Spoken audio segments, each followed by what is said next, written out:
¿Puede alguien pasar de la pobreza extrema a la riqueza solo cambiando su forma de pensar? Esta es la historia de alguien que lo logró sin ganar la lotería ni heredar un centavo. Nació en una zona rural, sin electricidad ni agua potable. Su familia vivía al día, y lo único que abundaba era la escasez. Pero algo en él era diferente. Desde niño, sentía curiosidad por entender cómo vivían los ricos, no por envidia, sino por descubrir si había una fórmula detrás del éxito financiero. A los 8 años, hizo su primer trato. Intercambió unas semillas de maíz por una vieja libreta donde alguien había anotado ideas sobre negocios. No entendía mucho, pero una frase quedó grabada en su mente. Los ricos compran activos, los pobres compran pasivos creyendo que son activos. A los 10 años vendía hielo hecho en bolsas con agua del pozo. Aprendió que el esfuerzo no siempre se paga igual, pero la constancia multiplica. A los 12, mientras sus amigos jugaban, él recogía botellas para revender y ahorrar. No era por obligación, lo hacía con una meta clara: liberarse. Su familia le decía que soñaba demasiado, pero él se aferraba a una idea: no necesitas dinero para empezar, solo necesitas una mente decidida. Vendía dulces, reciclaba, ayudaba en casas. Todo lo que ganaba lo dividía en 3: ahorro, inversión y educación. Aprendió que el dinero no se guarda debajo del colchón, se pone a trabajar como si fuera un empleado más. A los 13, convenció a su primo de abrir un pequeño puesto de limonada. Solo duró 2 semanas, pero aprendieron de errores juntos. Con 15 años, ya había leído más de 30 libros de finanzas personales. Nadie en su pueblo sabía qué era la libertad financiera, él ya la visualizaba. Conseguía libros prestados, descargaba resúmenes impresos por amigos, incluso pedía a desconocidos que le contaran cómo lograron salir adelante. Comenzó a escribir en su propia libreta lo que funcionaba y lo que no. Decía que era su manual para salir de la pobreza. A los 16, dejó de gastar en cosas para aparentar. Prefería invertir en aprender cómo multiplicar lo que tenía. Mientras otros pedían celulares caros, él pedía tiempo con personas que sabían más que él. Su vida no era fácil, pero se sentía en control. Cada peso que ganaba era una piedra más en la construcción de su libertad. Escuchó una vez que el dinero no te hace libre, pero saber manejarlo sí. Eso marcó un antes y un después. A los 17, creó su primer emprendimiento: reparar celulares con piezas usadas. Su ganancia no era alta, pero aprendió sobre márgenes y costos. Anotaba cada ingreso, cada gasto. Decía que todo lo que se mide, mejora. Cuando perdía dinero, no se frustraba. Se preguntaba qué podía aprender y cómo evitar repetirlo. Entendió que el dinero castiga la ignorancia y premia la inteligencia aplicada. Con 18 años, armó su primer presupuesto completo. Fue la primera vez que supo exactamente a dónde iba cada moneda. Mientras otros vivían al día, él planificaba por meses. Y soñaba por años. A los 19, ya había duplicado su dinero 3 veces con pequeños negocios. Lo más valioso no era el dinero, sino la confianza en que su mente era su activo. Empezó a dar pequeñas charlas en escuelas sobre cómo ahorrar y pensar diferente. Algunos se burlaban, otros lo escuchaban con atención. Cada día se decía a sí mismo: mi presente no define mi futuro. Lo que importa es qué historia quiero escribir. Su mente cambió antes que su cuenta bancaria, pero cuando su pensamiento se transformó, el dinero empezó a llegar como consecuencia. Evitaba las quejas, los pensamientos de víctima y las comparaciones. En su lugar, cultivaba preguntas: ¿qué puedo aprender hoy? ¿Cómo puedo mejorar? A los 20 años, ya tenía claro que quería enseñar a otros a pensar diferente. Porque cambiar la mente cambia el destino. Con 21 años, logró ahorrar lo suficiente para mudarse a la ciudad. No era lujo, pero por primera vez tenía baño propio y una cama solo para él. Comenzó a estudiar administración por las noches y trabajaba en una cafetería por las mañanas. Su meta no era sobrevivir, sino aprender el juego del dinero. Conoció personas que ganaban mucho, pero estaban endeudadas. También vio gente con poco ingreso que vivía con orden. Entendió que no era solo cuánto ganas. Su enfoque era entender el flujo de dinero, no solo el ingreso. Aprendió sobre control, emociones, y el verdadero valor del tiempo. A los 23, invirtió por primera vez en un fondo indexado.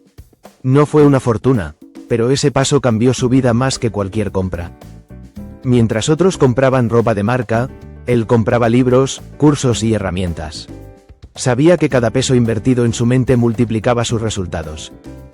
A los 24, lanzó una tienda en línea de productos reciclados. No era perfecta, pero funcionaba. La clave fue aplicar lo aprendido, no solo planear. Su primer año vendió poco, pero analizó errores, ajustó precios y entendió mejor a sus clientes. El segundo año, duplicó ventas. Con el dinero extra, comenzó a crear un fondo de emergencia. Su tranquilidad no venía de tener más, sino de sentirse preparado para menos.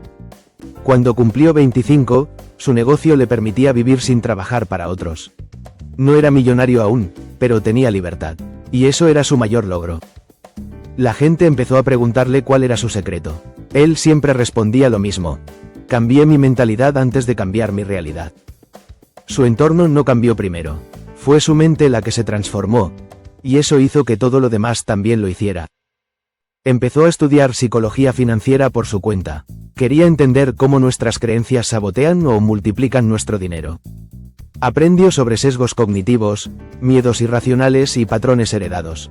Muchos pobres no sabían que pensaban como pobres. Enseñaba que la pobreza no es solo económica, es mental.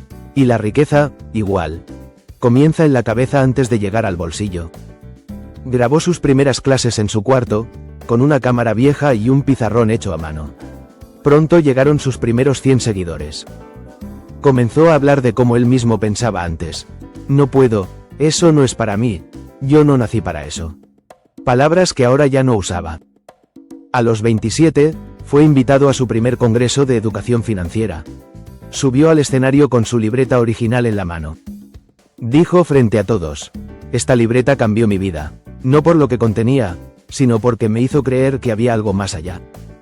Su historia se volvió viral, no por espectacular, sino por real, por demostrar que cualquiera puede salir, si cambia lo que piensa. Recibió miles de mensajes de personas que se identificaban con él, gente que no sabía que pensar diferente era el primer paso. Comenzó a dar talleres en zonas vulnerables. Su meta no era dar dinero, sino ideas, porque las ideas crean más dinero que las monedas. Enseñaba a niños a ahorrar con sobres de colores, a jóvenes a identificar pasivos disfrazados de activos, a padres a hablar de dinero sin miedo. Comprendió que la verdadera riqueza era compartir lo aprendido, porque educar genera más impacto que donar. No todos cambiaban, pero algunos sí, y esos pocos inspiraban a otros. Era un efecto dominó que no se detenía. A los 28, escribió su primer libro. Lo tituló Piensa como libre, no como pobre. Lo regalaba en PDF a quien no podía pagarlo. No buscaba hacerse famoso, quería ser útil. Decía que su misión era abrir ventanas en mentes cerradas. Al mirar atrás, recordaba el pozo sin agua, el techo de zinc, el hambre en la noche. Pero ya no como trauma, sino como origen de su poder. Sabía que si él pudo, otros también. Porque su mayor capital no fue el dinero, fue la fe en lo que podía llegar a ser. Su historia apenas comenzaba, pero ya había demostrado lo más importante: el dinero sigue a la mente, no al revés. A los 29, abrió una fundación para enseñar finanzas básicas en comunidades rurales. La llamó Mentes Libres. Visitaba escuelas con una mochila llena de billetes de juguete, juegos financieros y cuentos que hablaban de abundancia y responsabilidad. Decía que si cambiamos cómo los niños ven el dinero, cambiamos su futuro para siempre. Enseñaba con ejemplos simples. Un mango vendido a 5 vale más que 3 mangos comidos por ansiedad. Su fundación no buscaba caridad, sino mentalidad, porque sabía que solo una mente fuerte soporta un cuerpo sin excusas. A los 30, fue entrevistado por medios nacionales. Su historia tocaba corazones porque no tenía filtros ni adornos, solo verdad. Contaba cómo muchas veces comió arroz solo, sin sal, mientras ahorraba para un libro que cambiaría su forma de pensar. Dijo una vez en una entrevista: no nací pobre, nací sin conocimiento. Ahora tengo ambos ojos abiertos. Su vida se volvió una especie de mapa para otros. Una guía real, vivida paso a paso, sin atajos. Pero nunca dejó de aprender. Decía que el momento en que crees que ya sabes todo, es cuando más te empobreces. A los 31, empezó a estudiar neuroeconomía. Quería entender qué pasa en el cerebro cuando alguien gasta sin pensar. Se obsesionó con las emociones. Culpa, euforia, miedo, impulso. Todo lo que hace que el dinero entre y salga sin control. Descubrió que muchas decisiones financieras son respuestas emocionales, no cálculos lógicos. Enseñaba a respirar antes de comprar, a pausar antes de gastar, a sentir antes de endeudarse. A los 32, empezó a crear contenido digital. Cursos, talleres online, guías gratuitas. Su misión era que nadie dijera, no sabía cómo empezar. Usaba ejemplos reales. Si ganas 100 y gastas 110, no es culpa del gobierno, es tu mente desordenada. Su voz comenzó a llegar a otros países. Gente de Colombia, Perú, México, España, lo contactaba cada semana. A los 33, alcanzó su primera meta económica, independencia total. Ya no dependía de ingresos activos, vivía de sus activos y su conocimiento. Pero seguía trabajando, no por necesidad, sino por propósito. Porque cuando encuentras tu misión, no se trata solo de dinero. En uno de sus vídeos más vistos, dijo, ser pobre no es tu culpa. Pero seguir siéndolo cuando ya tienes acceso a información, sí lo es. Algunos lo criticaban, decían que hablaba desde el privilegio, pero él recordaba las noches sin comida y las paredes rotas de su infancia. Sabía que su verdad no gustaba a todos, pero prefería incomodar a seguir viendo generaciones repitiendo ciclos de pobreza. Su familia, que antes dudaba, ahora lo apoyaba. No por el dinero, sino por el cambio que veían en él y en quienes lo rodeaban. A los 34, fundó una escuela digital gratuita para jóvenes que no podían acceder a educación financiera tradicional. Su curso más famoso se llamaba ¿Cómo dejar de pensar como pobre? Lo tomaron más de 50.000 personas en el primer año. Un joven le escribió, tu curso me hizo llorar. Entendí que me endeudo porque quiero aprobación, no porque necesite cosas. Para él, ese mensaje valía más que cualquier ingreso, porque confirmaba que la riqueza comienza en lo invisible. Decía que la mente pobre busca placer rápido, la mente rica busca libertad a largo plazo.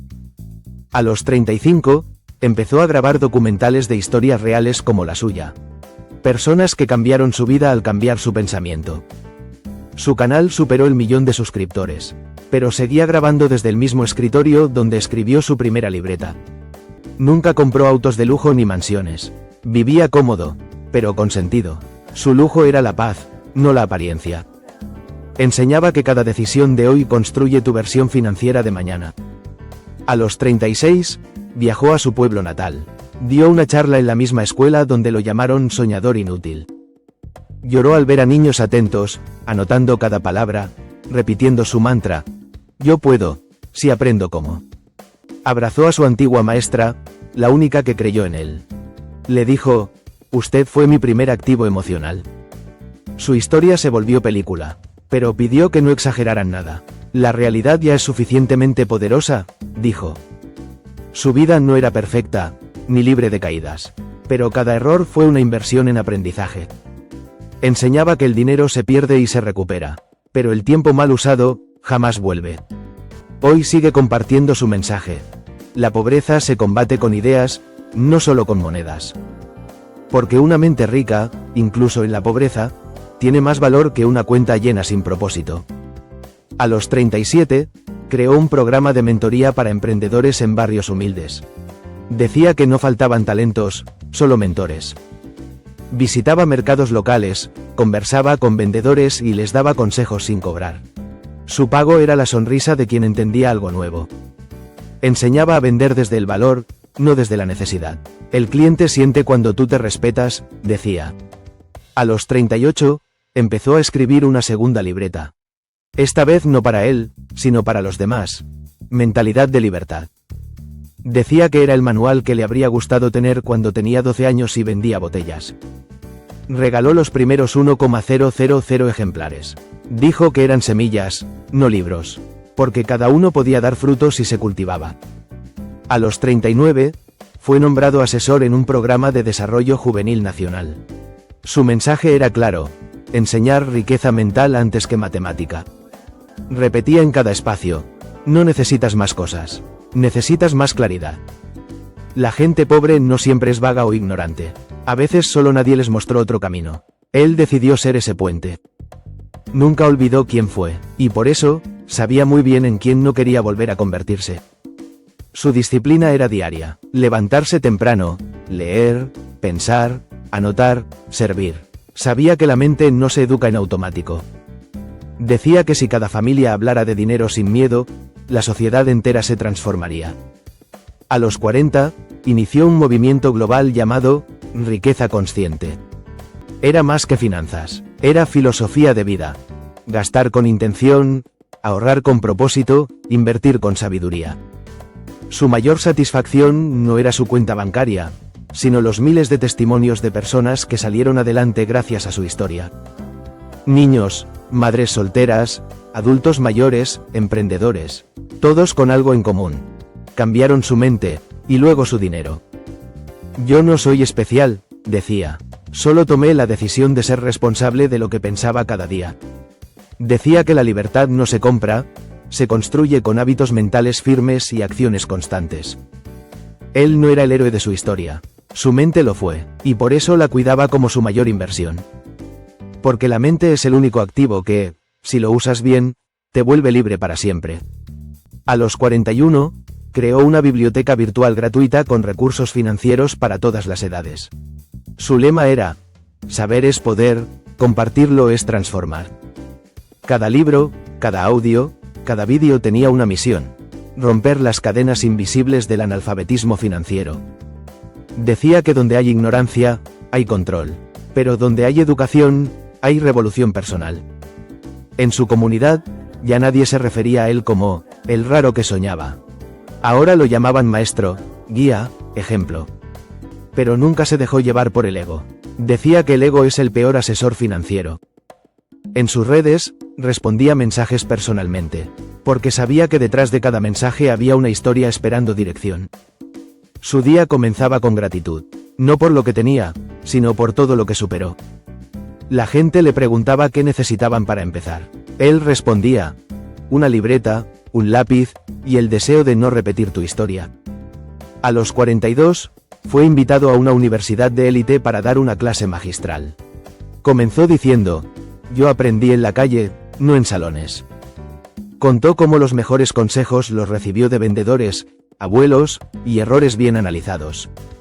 Enseñó que el fracaso no es lo opuesto al éxito, es parte del camino que pocos quieren aceptar. A los 43, su comunidad superó el 1.000.000 de estudiantes en línea. Cada uno con una historia, cada uno con una nueva visión. Aún así, seguía visitando barrios, escuelas, plazas. Nunca cambió el origen por el escenario. Repetía que quien olvida de dónde viene, no sabrá a dónde va. Su riqueza era interna. El dinero solo era una herramienta, no una meta. Nunca enseñó fórmulas mágicas. Enseñaba esfuerzo, mentalidad, constancia, visión y enfoque. A los 44, un joven le preguntó qué haría si perdiera todo. Respondió: volvería a escribir, volvería a servir. Eso no se pierde.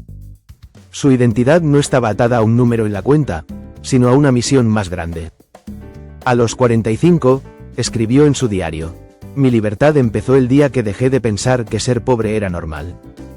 No hablaba desde la arrogancia, sino desde la experiencia de haber vivido con poco, y haber elegido no quedarse ahí. Cuando cumplió 46, abrió una escuela presencial. Enseñaba desde finanzas hasta liderazgo emocional. Los alumnos no aprendían solo a sumar dinero, aprendían a tomar decisiones conscientes. Cada clase empezaba con esta frase: el dinero te sigue cuando tú sigues creciendo. Para él, cada persona era una empresa, y su mente, el capital más poderoso. Enseñaba que la verdadera inflación es mental. Pensamientos pobres que suben el costo de tu vida. Su mensaje ya estaba en libros, escuelas, canales, empresas. Pero su esencia seguía intacta. Caminaba con la misma mochila rota, porque decía que recordaba su primer paso hacia el cambio. Nunca presumía lo que tenía. Prefería mostrar lo que había aprendido. Enseñaba que no necesitas motivación diaria si tienes hábitos sólidos. A los 47, viajó a más de 15 países para enseñar su método. Pero en cada lugar repetía que la pobreza es universal, y también lo es la posibilidad de salir. En África, en una escuela de tierra y madera, un niño le dijo: quiero ser rico para ayudar a otros. Y él lloró. Porque entendió que su historia había sembrado semillas más allá de lo que imaginó. A los 48, abrió una red de mentores que replicaban su mensaje en sus propias comunidades. Ya no era solo un hombre con una historia, era un movimiento con miles de voces. Su visión era clara. Si una mente rica cambia, su entorno también. Enseñaba a no tener miedo del dinero, sino a verlo como una herramienta neutra, guiada por tu intención. Decía que el problema no es el dinero, sino lo que hace una mente no preparada cuando lo recibe. Por eso hablaba de riqueza consciente, una riqueza que no compra cosas, sino libertad de elección. Nunca llamó éxito a tener más, sino a ser más útil. En cada conferencia cerraba con esta frase: no vine a impresionarte, vine a despertarte. A los 49, sus primeros estudiantes ya eran líderes, emprendedores y mentores. Su legado se multiplicaba porque no era individual, era compartido. Enseñaba que si tienes conocimiento y no lo compartes, tu riqueza es inútil. Ayudó a cientos a dejar las deudas, pero más importante aún, los ayudó a dejar de culparse. Porque la culpa paraliza, pero la responsabilidad libera. Cada historia que escuchaba reforzaba su misión. No estaba solo cambiando números, estaba cambiando destinos. A los 50, publicó su autobiografía. Se llamó Libre por dentro, libre por fuera. Fue traducida a 12 idiomas y usada como material escolar en varios países. Pero él seguía diciendo que lo importante no es el libro, es el cambio interno que provoca. No le interesaba ser recordado por cifras, sino por haber encendido chispas en mentes dormidas. Repetía que el mayor error es pensar que ya es tarde para cambiar. Enseñó a niños de 6 años y a adultos de 70, porque la transformación no tiene edad. Su vida fue prueba de que una sola decisión puede redefinir generaciones. Decía que si un niño pobre cambia su mente, toda su línea familiar cambia con él. Su sueño era vivir en un mundo donde hablar de dinero no sea tabú, sino educación básica. Donó el 70% de sus ingresos a proyectos educativos, porque creía que dar sin enseñar es solo consolar la pobreza. A los 51, dijo: yo no enseño a hacer dinero, enseño a no depender de él. En su último curso online, su primer mensaje fue: no busques resultados, busca identidad financiera. Porque si tú cambias quién eres, todo lo demás se alinea solo. Su método ya no era suyo, era del mundo, pero su esencia seguía siendo la del niño que leyó aquella libreta vieja. A los 52, fue nominado a un premio internacional por su impacto social. Lo rechazó diciendo: el verdadero premio es ver a alguien prosperar sin miedo. La prensa lo llamaba el millonario invisible, porque su riqueza estaba en lo que otros no veían. Nunca usó trajes caros ni carros lujosos. Prefería andar con libros bajo el brazo y una sonrisa en el rostro. Un día alguien le preguntó si ya era feliz. Respondió: fui feliz cuando me di cuenta que podía elegir mi mente. Para él, la libertad no era tener mucho, sino no depender de nada para estar en paz. En sus últimos años, escribió cartas a sus alumnos más jóvenes. Les decía: no dejen que el miedo se vuelva su maestro. Enseñaba que el miedo solo domina a quien no se ha educado. A los 53, fundó una comunidad digital con miles de voluntarios enseñando educación financiera en escuelas olvidadas. Su último proyecto fue crear una app gratuita con ejercicios mentales para reprogramar creencias limitantes. Sabía que el problema no era la falta de dinero, sino la programación mental de quien lo maneja. En su última entrevista, dijo: yo no vencí la pobreza. Vencí el pensamiento que me decía que debía aceptarla como destino. Murió a los 54, pero su mensaje sigue vivo en cada mente que eligió pensar diferente. Su lápida no tiene cifras, ni títulos. Solo dice: cambió su mente, cambió el mundo. Hoy, millones repiten su historia no como mito, sino como posibilidad real. Porque todo cambió el día que un niño en pobreza extrema se preguntó: ¿y si estoy pensando como pobre? Esa pregunta no solo cambió su vida, cambió las de miles. Porque el pensamiento es semilla, y cada acción es agua. Lo que riegas en tu mente, florece en tu bolsillo.